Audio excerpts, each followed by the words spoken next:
today's video, we are going to talk about some of the things you can do if you hate the way the back of your messy bun looks. This is a comment that I get a lot from people.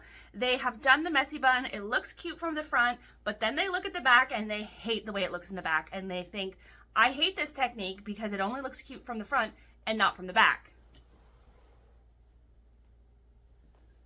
So let me show you a couple things you can do so that the back does not look like that.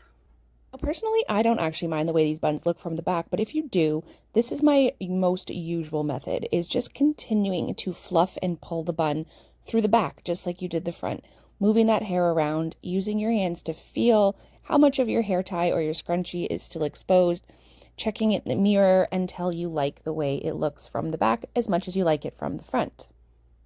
With this next one, you're going to grab the two edges of your bun, not right on the edge of them, sort of more to the middle and towards the hair tie or the scrunchie, and secure everything with a bobby pin covering the back of your hair tie or scrunchie.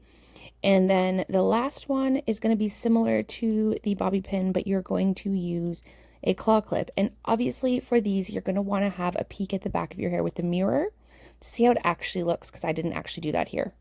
There we go. I hope that helps. I hope that gives you a few ideas of how you can help to solve the problem of having the back of your bun not look as cute as the front of your bun.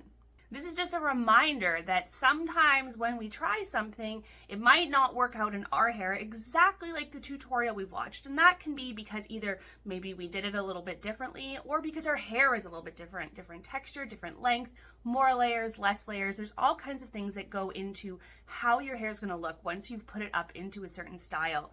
Learning how to manipulate your hair is learning how to go with the flow and learning how to do things and problem solve your hair when problems arise. Learning how to manipulate that hair so that you can make it look a certain way without having to necessarily know exactly step by step, because no matter how many steps I give you, the fact of the matter is when you do it yourself, you still might run into problems that I don't run into. So learning to troubleshoot your own hair, learning how to play with the shapes in your hair, learning how to manipulate those hairs so that you like the way they look is part of the process, not just learning to step-by-step copy what I or another creator does.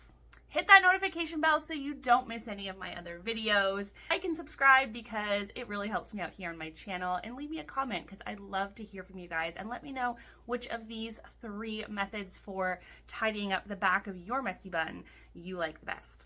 Bye guys.